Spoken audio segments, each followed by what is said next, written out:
প্রধান খবর, কংগ্রেসের জোটে না থাকাটা ধাক্কা লেগেছে। ইলামবাজারে নির্বাচনী প্রচারে এসে স্বীকারোক্তি আইএসএফ প্রধান নওশাদ সিদ্দিকীর। কংগ্রেসের জোটে থাকা দরকার ছিল, বললেন নওশাদ। পাশাপাশি কেন্দ্র সরকারের নারী সংরক্ষণ বিল নিয়েও কটাক্ষ করেন তিনি। তার দাবি, আগে বিজেপি নেতাদের বিরুদ্ধে ওঠা নারী হেনস্থা সংক্রান্ত যাবতীয় ঘটনার কী ব্যবস্থা নিয়েছেন প্রধানমন্ত্রী। মঙ্গলবার বীরভূমের ইলামবাজারে বামফ্রন্টকে সঙ্গে নিয়ে ইন্ডিয়ান সেকুলার ফ্রন্টের বোলপুর বিধানসভার প্রার্থী বাপি সোরেনের সমর্থনে পথসভা করেন নওশাদ সিদ্দিকী। সভা শেষে সাংবাদিকদের মুখোমুখি হন নওশাদ সিদ্দিকী। কংগ্রেস জোটে নেই, তাতে কি সমস্যা হবে? এই প্রশ্নে তিনি বলেন, সমস্যা হওয়ার থেকে বড় কথা যে শক্তি আমরা ক্ষয় করছি সেটা কম ক্ষয় করতে হতো। নেই, তাতে কোনো একটা জায়গায় একটু হলেও ধাক্কা লেগেছে। কংগ্রেসের জোটে থাকাটা দরকার ছিল।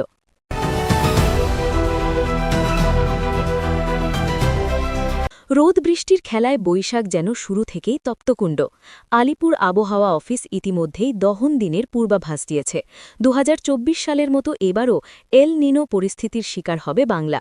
বৃষ্টি এই বছর কম হওয়ার কথা জানিয়েছে মৌসুম ভবন। আলিপুর আবহাওয়া অফিসের আবহবিদ সৌরিশ বন্দ্যোপাধ্যায় জানিয়েছেন, আজ বুধ থেকে শুক্রবার পর্যন্ত বজ্রবিদ্যুৎসহ বৃষ্টির সম্ভাবনা রয়েছে। হতে পারে কালবৈশাখীও। দক্ষিণবঙ্গের পশ্চিমের জেলা এবং উত্তরের পার্বত্য জেলাতে বৃষ্টির সম্ভাবনা বেশি, তবে বিক্ষিপ্তভাবে বৃষ্টি হতে পারে সব জেলাতেই।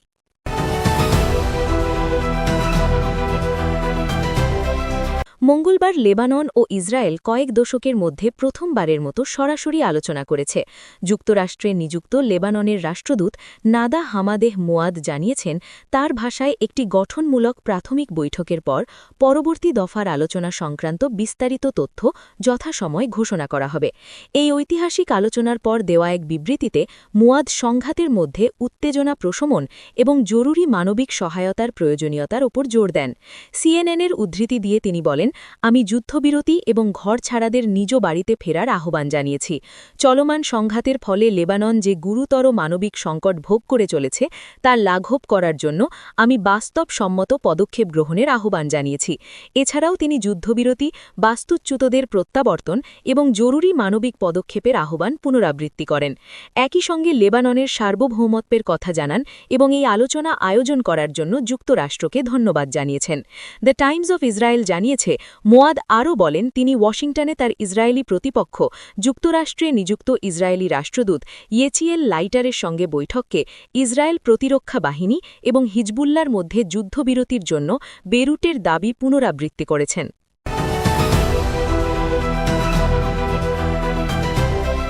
চোট সারিয়ে ফিরলেন বরুণ চক্রবর্তী, কিন্তু জয়ে ফিরল না কলকাতা নাইট রাইডার্স।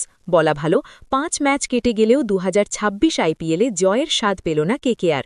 মঙ্গলবার চেন্নাই সুপার কিংসের কাছে ৩২ রানে হেরে আইপিএলের ইতিহাসে লজ্জার নজিরেও নাম তুলল আজিঙ্কা রাহানে অ্যান্ড কোম্পানি। কোটিপতি লিগের ইতিহাসে এই প্রথমবার প্রথম ৫ ম্যাচে জয়হীন ৩ বারের চ্যাম্পিয়নরা। ১৯৩ রানের লক্ষ্যমাত্রা তাড়া করতে নেমে ১৬০-এর বেশি তুলতে ব্যর্থ পার্পল ব্রিগেড। কেকেআরকে এদিন বল হাতে ভাঙলেন আফগান স্পিনার নূর আহমেদ। মোক্ষম সময় ৩ উইকেট নিয়ে রাহানেদের ম্যাচে ফেরার রাস্তা বন্ধ করে দিলেন। অথচ টস জিতে এদিন প্রত্যাশিতভাবে রান তাড়ার সিদ্ধান্তই নিয়েছিলেন নাইট অধিনায়ক। চিপ্পকের ঘূর্ণির কথা মাথায় রেখে নবদীপ সাইনিকে বসিয়ে বরুণকে ফেরায় নাইটরা, অর্থাৎ ৩ স্পেশালিস্ট স্পিনারে শুরু করে তারা।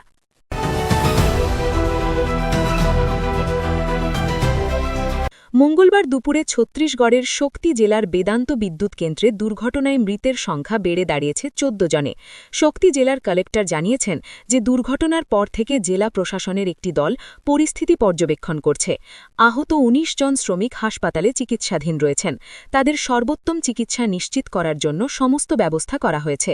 রাজ্য সরকার মৃতদের পরিবারকে ৫ লক্ষ টাকা এবং আহতদের ৫০,০০০ টাকা আর্থিক সহায়তা প্রদান করবে। ঘটনাটি সিংতারাইয়ের বেদান্ত বিদ্যুৎ কেন্দ্রের ডাবরা এলাকায় ঘটেছে। ঘটনাটির পর কারখানায় বিশৃঙ্খলা দেখা দেয়। ঘটনার খবর পেয়ে পুলিশ, দমকল বাহিনী এবং প্রশাসনিক কর্মকর্তারা ঘটনাস্থলে পৌঁছে রক্ষা কাজ শুরু করেন। বেদান্ত পাওয়ার লিমিটেডের বয়লারের সুপারহিটেড অংশে বিস্ফোরণ ঘটার ফলে এই ঘটনা। এখনও পর্যন্ত ১৪ জন মারা গিয়েছে। আহতদের ফর্টিস হাসপাতালে ভর্তি করা হয়েছে। চাপের পড়ে কোম্পানি কর্তৃপক্ষ মৃতদের পরিবারকে ক্ষতিপূরণ ও চিকিৎসা খরচ বাবদ ৩৫ লক্ষ টাকা এবং আহতদের ১৫ লক্ষ টাকা দিতে সম্মত হয়েছে। শক্তি জেলার কালেক্টর অমৃত বিকাশ টপ্ন বলেন, আমরা চেষ্টা করছি যাতে ক্ষতিগ্রস্ত শ্রমিকরা সমস্ত উচিত সহায়তা পান। দুর্ঘটনাটি কিভাবে ঘটল তা নির্ধারণ করার জন্য একটি ম্যাজিস্ট্রিয়াল ইনকোয়ারিরও আদেশ দেওয়া হয়েছে।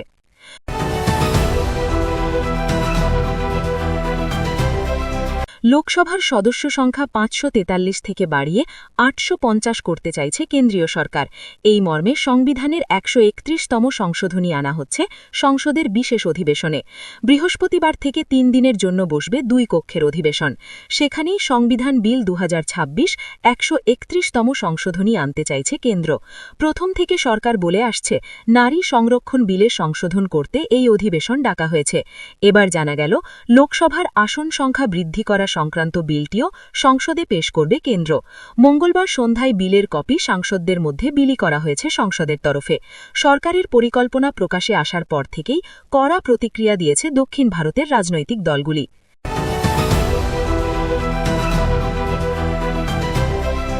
মধ্যপ্রাচ্যের অশান্তি প্রসঙ্গে আলোচনা করতে প্রধানমন্ত্রী নরেন্দ্র মোদীকে ফোন করেছেন মার্কিন প্রেসিডেন্ট ডোনাল্ড ট্রাম্প। মঙ্গলবার সন্ধ্যায় এক্স হ্যান্ডেলে একটি পোস্ট করে এই খবর দেন প্রধানমন্ত্রী। তিনি লেখেন, আমার বন্ধু ট্রাম্পের ফোন পেলাম। বিভিন্ন ক্ষেত্রে আমাদের মধ্যে পারস্পরিক সম্পর্ক নিয়ে আলোচনা হয়েছে। নিজেদের মধ্যে সম্পর্ক আরও মজবুত করা নিয়েও আমাদের মধ্যে দীর্ঘ আলোচনা হয়েছে। অন্যান্য কিছু বিষয়ের পাশাপাশি আমরা মধ্যপ্রাচ্যের অবস্থা নিয়েও আলোচনা করেছি। হরমুজ প্রণালীর খোলা থাকা এবং সেটাকে নিরাপদে রাখা খুবই গুরুত্বপূর্ণ বিষয়। দুই রাষ্ট্রপ্রধানের মধ্যে এই কথোপকথনকে ইতিবাচক পদক্ষেপ বলে অভিহিত করেছেন ভারতে কর্মরত আমেরিকার রাষ্ট্রদূত সার্জিও গোর। এই দুই নেতার মধ্যে প্রায় ৪০ মিনিট ধরে আলোচনা হয়েছে বলে জানা গেছে।